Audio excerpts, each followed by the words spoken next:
My Father Goes to Court by Carlos Bulosan. When I was 4, I lived with my mother, brothers, and sisters in a small town of Bulosan.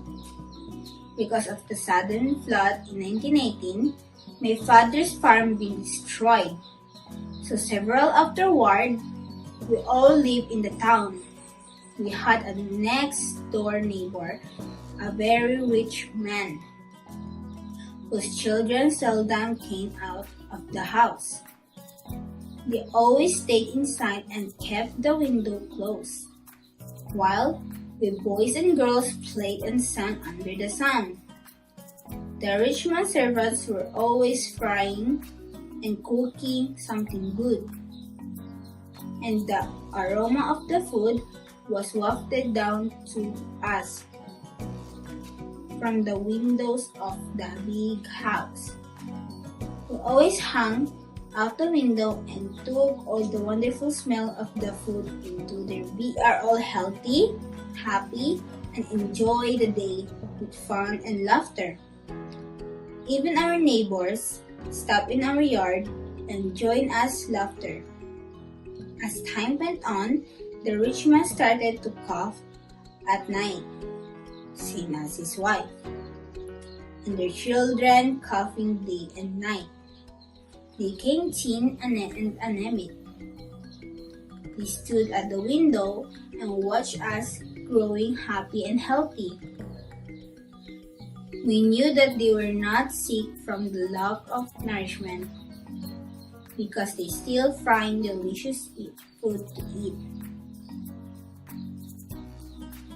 One day, the rich man appeared at the window and looked all of us, who had grown fat and laughing. He banged down the window and ran through his house and shutting all the windows.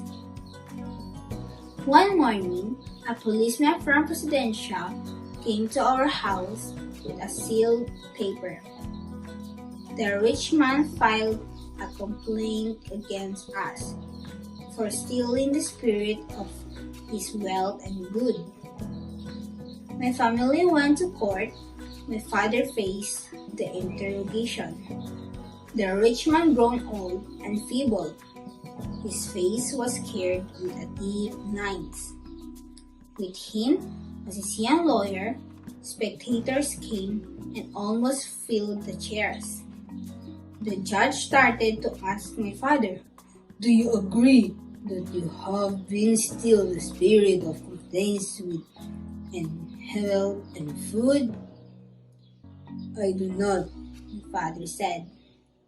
"Do you agree that your family hung outside his windows and inhaled the servants' cook?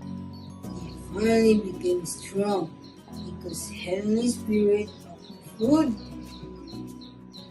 "Yes, I agree," father said. The judge ordered the rich man's children to go in front.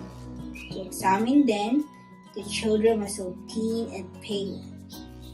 They came in shyly.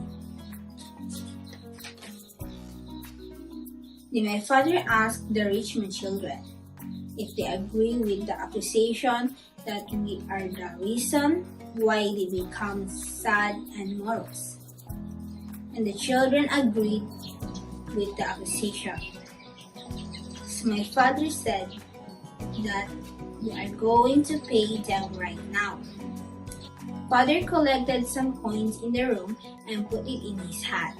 Afterwards, he shook his hat with the coins, and the sound twinkle of the coins was heard beautifully inside the courtroom, and my father asked if they hear the spirit of the money. He shook his hat, and they all agreed. "Then I am paid," father said. The rich man opened his mouth to speak and fell to the floor without a sound. The judge pounded his gavel and said, "Case dismissed." Father strutted around the courtroom, and judge came down to shake his hand, and my father whispered to the judge and said, that he has an uncle died in laughing. And with that story, the judge was the loudest laugh in the courtroom. The end.